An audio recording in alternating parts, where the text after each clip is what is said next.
여러분 반갑습니다. 저는 경인교육대학교에서 근무하고 있는 미래학자 류청산 교수입니다. 청소년들의 진로를 멘토링할 수 있는 기간은 태어나서 대학에 들어가기 전까지 최대 약 20여 년 정도입니다. 그래서 이번에는 20년이라는 기간을 어떻게 설계해야 할지 함께 생각해보는 시간을 갖도록 하겠습니다. 그럼 지금부터 청소년 교육의 타임라인에 대해서 설명을 드리도록 하겠습니다. 앞에서 모두 발언에 대해서 제가 말씀을 드렸듯이 청소년들을 진로 멘토할 수 있는 기간이 그렇게 길지는 않습니다.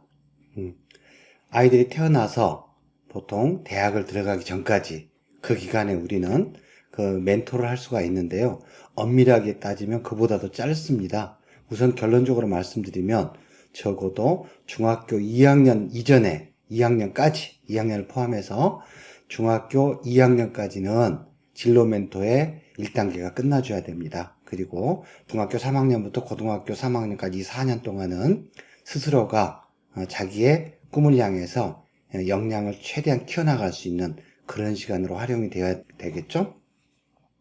중학교 2학년이 지났는데 그제 와서 아이들의 습관을 만든다, 또 아이들의 인성교육을 한다, 이런 것은 물론 예외도 있을 수 있습니다만 큰 효과가 없다고 합니다. 그래서 저는 미래학적 관점에서 진로 멘토의 마지막 부분을 중학교 2학년 정도로 잡고 있습니다. 그래서 조기 교육은 어떻게 해야 될지 이런 부분도 함께 한번 살펴보도록 하겠습니다. 먼저 제가 대략적인 그래프를 그려봤습니다. 이것은 X축상으로는 시간의 흐름을 표현했습니다. 유치원, K유치원에서부터 초등학교 1학년, 2학년, 3학년, 4학년, 5학년, 6학년, 중학교 1학년, 2학년, 3학년, 고등학교 1학년, 2학년, 3학년, 그리고 대학 1, 2, 3, 4학년 이렇게 표시를 해봤습니다. 그리고 이 기간 동안 학생들이 학습하는 학습량을 Y축에 표현을 해봤습니다. 그래서 우리가 수학적으로 표현한다면은 유치원에서부터 대학을 졸업할 때까지의 학습의 총량을 이렇게 한번 표현을 해보도록 하겠습니다. 그때 유치원 학생들의 경우는 신체 중심의 활동이 훨씬 더 크게 되다가 나이가 더 많아지거나 학년이 높아질수록 점점 신체 운동은 학습 상황에서 조금 줄여나가도 큰 문제가 없다, 그런 얘기가 되겠습니다. 자, 그 다음으로는 가슴 영역에 해당되는 정의적인 영역입니다. 이 부분에 있어서는 어릴 때나 클 때나 똑같은 정도의 수준으로 꾸준하게 가슴 관련된 교육은 이루어질 필요가 있지 않을까, 그렇게 제가 한번 생각을 해봤고요. 다시 말하면 이 심동 영역의 삼각형의 면적과 그 다음 정의 영역의 이 사각형의 면적은 같다라는 그냥 개념으로 비교를 하고 있습니다. 지금 마지막으로 세 번째로는요, 인지 영역입니다. 주로 머리 교육이죠. 이 삼각형 또한, 인지 영역에 해당되는 삼각형 또한 심동 영역의 삼각형과 정의 영역의 사각형의 면적이 모두가 같다라는 가정하에서 설명을 드리는 겁니다. 자, 볼까요? 그러면 초등학교 1학년의 경우에 있어서는 인지 영역은 요만큼만 하면 됩니다. 그 대신 어떡합니까? 심동 영역은 여기에서 요만큼 간다라는 거죠. 그러니까 바로 초등학교 1학년의 경우에 인지 영역에 해당되는 이 높이는, 학습량의 높이는 여기하고 비례하겠죠? 그렇습니다. 그래서 실질적으로 합해서 또 이만큼 높이는 똑같은 Y축의 높이는 똑같게 되겠죠. 그래서 점점 나이가 들어갈수록 학년이 높아질수록 어떻습니까? 심동적 영역의 활동량을 줄여 나가는 것이 교육의 입장에서는 바람직합니다. 반면에 점점 상대적으로 머리 중심의 인지교육은 강화시켜 나간다라는 그런 논리로 제가 그림을 그려본 겁니다. 그렇다면은, 자, 머리 교육과 신체 교육의 교차점이 어디쯤일까? 저는 그걸 중학교 2학년 정도로 설정을 한 것입니다.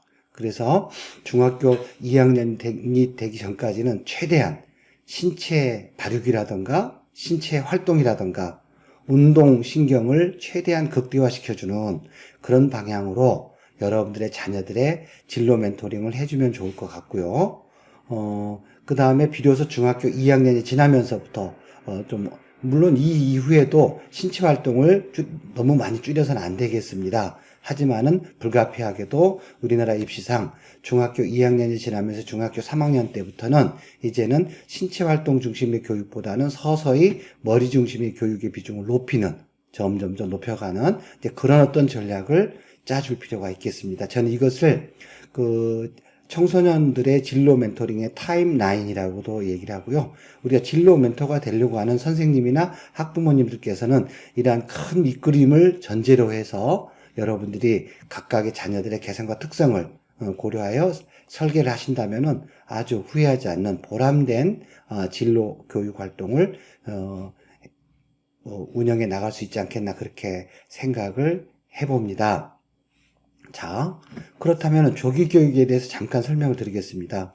보통 우리나라에서는 조기교육 하면은 전부 이 머리교육, 머리를 조기교육한다라고 합니다. 이것은 조금 잘못된 것 같아요. 조기교육은 인지, 즉 머리 중심의 교육보다는 어떤 쪽이요?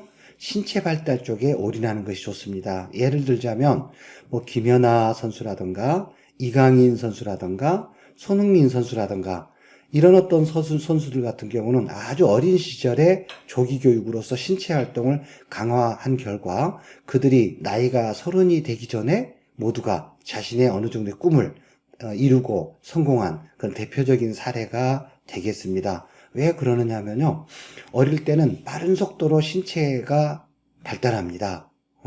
그런데 그 신체가 발달하는데 가만히 정적으로 앉아서 책이나 보고 있게 한다면 이것은 뭔가 잘못된 거죠.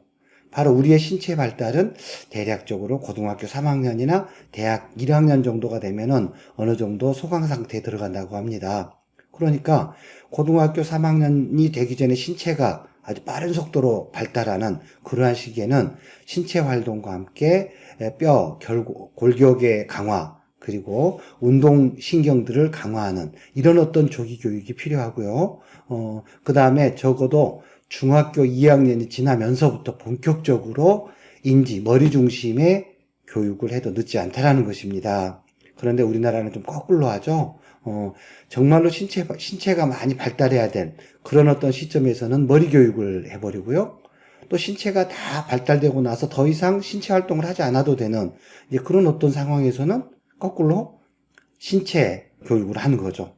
그래서 선진국들하고 비교해 보면 선진국에서는 대학에 들어가기 전까지는 학교에서도 체육 활동이라든가 음악 활동, 미술 활동 이런 것들을 대단히 중요하게 여깁니다.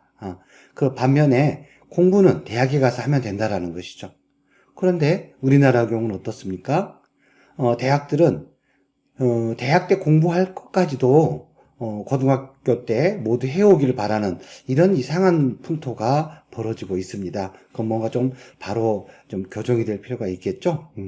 그래서 정말로 공부할 마음의 준비가 되어 있는 그런 학생들을 받아서 더 이상 신체가 발육이 왕성하지 않은 대학 4년 동안에는 최선을 다해서 인지교육, 즉 머리를 발달시키고 공부할 수 있는 그런 어떤 교육 시스템을 만들어주면 좋겠습니다. 자, 결론적으로 얘기하면은 부모님들과 선생님들이 역할을 해줘야 될 부분은 중학교 2학년까지입니다. 그 이후부터는 개개 학생들이 알아서 하는 것입니다. 부모가 이러라 한다고 아이들이 따라오고 저러라 한다고 따라오고 이럴 어떤 나이는 아니라는 거죠. 오히려 중학교 2학년이 넘어서면서부터 계속적으로 말이 앞서는 조언이나 멘토를 하게 되면은 청소년과 선생님, 청소년과 부모 사이의 관계만 악화될 따름입니다. 그래서 정말로 이 아이가 자기의 꿈을 키워나가게 해주고 싶다고 한다면은 중학교 2학년 이전에 그 아이가 음악적으로나 신체적으로 뭔가 어떤 재능을 가지고 있는지를 면밀히 파악해 주는 것, 이것이 학습 활동을 하는 것보다 훨씬 더 중요하다라는 것을 이 청소년 교육의 타임라인을 통해서 여러분들에게 소개해 드렸습니다. 이번 시간에는 청소년 교육의 타임라인에 대해 알아보았습니다. 만일 여러분들께서 청소년들을 미래 인재로 키우고 싶으시다면 중학교 2학년 이전에 승부수를 던져야 합니다. 그리고 그 승부수의 도구는 소프트 스킬이라는 말씀을 드리면서 오늘 강의를 마무리하도록 하겠습니다. 감사합니다.